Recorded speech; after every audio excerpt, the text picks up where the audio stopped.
Good evening. As you all know, tonight marks a time of great significance for Georgia, her people, and myself. I understand that the purpose of my speech tonight is to accept the National Social Movements Party's nomination for president. But before I remark on that great honor, I wish to address another topic of equal importance for the future of our country. Tonight, I want to talk about courage.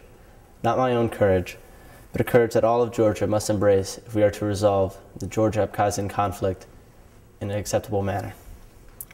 The concept of courage is one that can have tremendously different meanings for different people, and it is a word that has come to mean something significantly different for me over the past few weeks.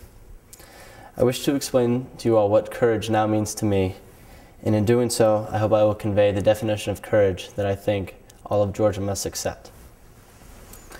For two of the greatest political leaders of our time, courage meant completely different things. For Winston Churchill, courage meant a certain type of physical toughness. As a young man in South Africa, while riding on an armored train headed for volunteer duty in Natal, where heavy fighting between British and Boer forces was underway, Churchill and his compatriots were ambushed. With bullets and shrapnel flying all around him, Churchill worked to organize his men and clear debris from the train tracks so the train could move on and continue to where the battle was really being held. In the midst of all this, some of Churchill's compatriots were separated from the convoy, and Churchill went out under heavy fire to rescue them. In the midst of this, Churchill was captured by war activists and taken as a prisoner of war. Churchill could have gotten out of his prisoner status by virtue of his status as a non-combatant participant, but he elected to stay with his fellow soldiers in the prisoner of war camp. Stories and accounts of Churchill's heroism came back to England, and from there, his reputation as a courageous fighter was born. Churchill's reputation stayed with him throughout his life and shaped his decision-making as a courageous political leader. An example of Churchill's courage manifested itself in his ability to make tough decisions as a wartime leader during World War II as a Prime Minister of England. A major turning point in World War II occurred in July of 1940, when the French fleet in the North African port of Oran was threatened by the German Navy.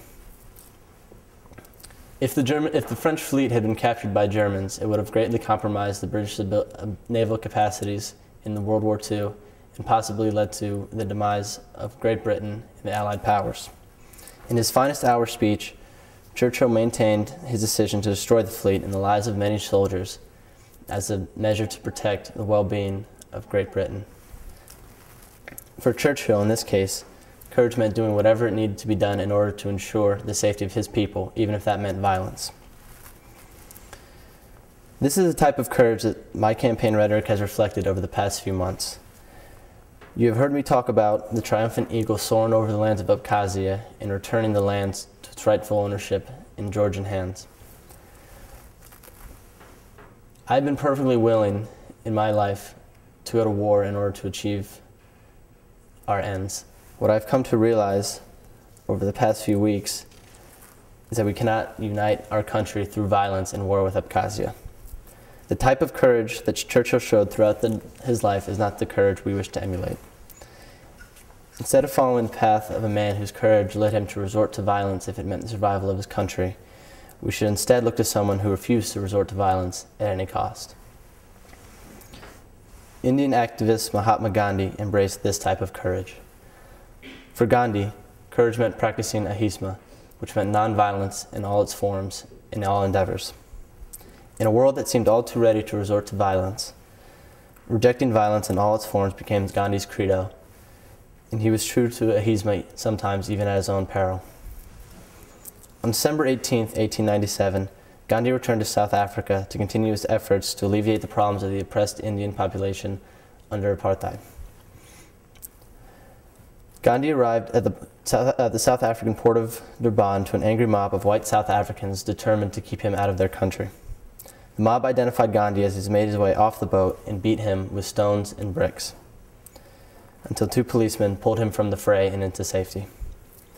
Throughout the fight, Gandhi did not raise his hand to strike an attacker, and even after the attackers were identified and brought to justice, Gandhi refused to pursue the matter in the courts. Gandhi turned his cheek to violence, and because of that, he was victorious.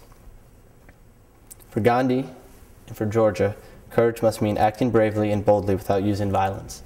Nonviolence in the face of aggression is the ultimate sign of bravery.